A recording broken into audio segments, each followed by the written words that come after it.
And as Storm Bert approaches, will you still be able to get out and enjoy festive illuminations like this? I'll have all the details and the full weekend forecast next. That's absolutely right. Yes, it is definitely worth checking for this weekend because Storm Bert is on its way in, and it's definitely going to be bringing some widespread wet and windy conditions, certainly for tomorrow. But the weather aside, you can see why events like this are so incredibly popular. It's definitely the skies, but as you say, it's definitely worth checking the details for tomorrow at least, because we do have some potentially disruptive weather coming in. Storm Bert, our second named storm of the season, is already giving us this as a weather warning pick the West Country. But more generally, let's have a look now at the national forecast for this weekend.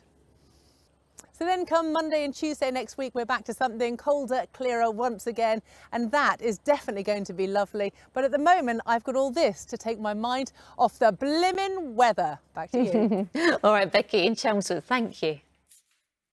So no surprise, it's Storm Bert that dominates the picture for this weekend. It's going to be giving wet and windy conditions really quite widely through tomorrow. The risk of snow for some as well on that leading edge, and disruption is possible. Let's start off then, first of all, with tonight. You can already see that after a relatively clear and frosty start to the night, Storm Bert is moving in from the west, bringing really little escape from that very heavy rain and some strong winds in there as well. So it's a cold start to the night, but as that system moves in, temperatures actually rising for some into double figures. It's an extraordinary temperature variation in just a few hours, with snow expected on the leading edge of that rain as it hits the really cold air.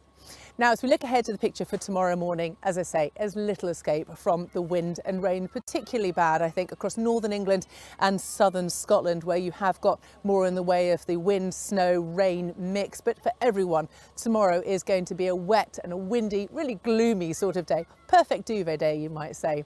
But temperatures definitely really on the up. By the end of the day, they could be rising into double figures. 15 or 16 degrees is not out of the question. And then we look ahead to Sunday, and Storm Bert is going to take its time to pull away, but as it does so, it leaves a legacy of cloud and rain for many, mostly confined to the south by the afternoon, but a much improved condition for you in the north by the second half of the day. Still very wet though, as I say, across those western areas.